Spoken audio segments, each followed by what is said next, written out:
كذبت قوم نوح المرسلين إذ قال لهم أخوهم نوح ألا تتقون إني لكم رسول أمين فاتقوا الله وأطيعون وما أسألكم عليه من أجر إن أجري إلا على رب العالمين فاتقوا الله وأطيعون قالوا أنؤمن لك واتبعك الأرذلون قال وما علمي بما كانوا يعملون إن حسابهم إلا على ربي لو تشعرون وما أنا بطارد المؤمنين إن أنا إلا نذير مبين قالوا لئن لم تنته يا نوح لتكونن من المرجومين قال رب إن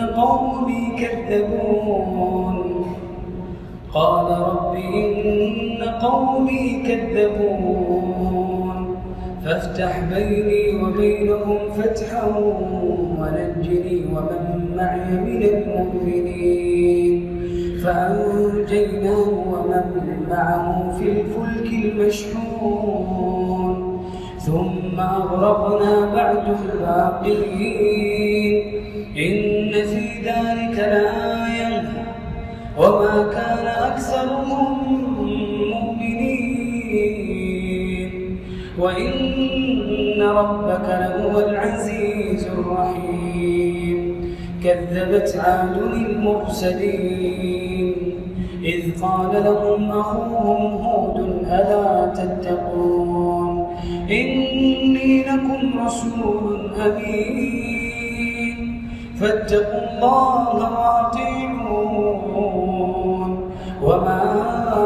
أسألكم عليه من أجر إن أجري إلا على رب العالمين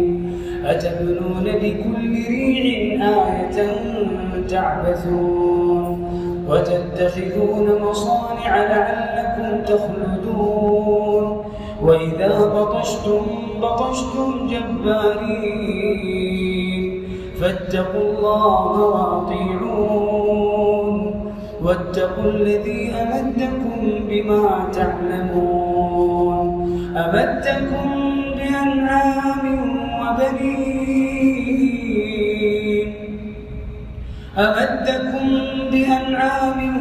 وبنين وجنات وعيون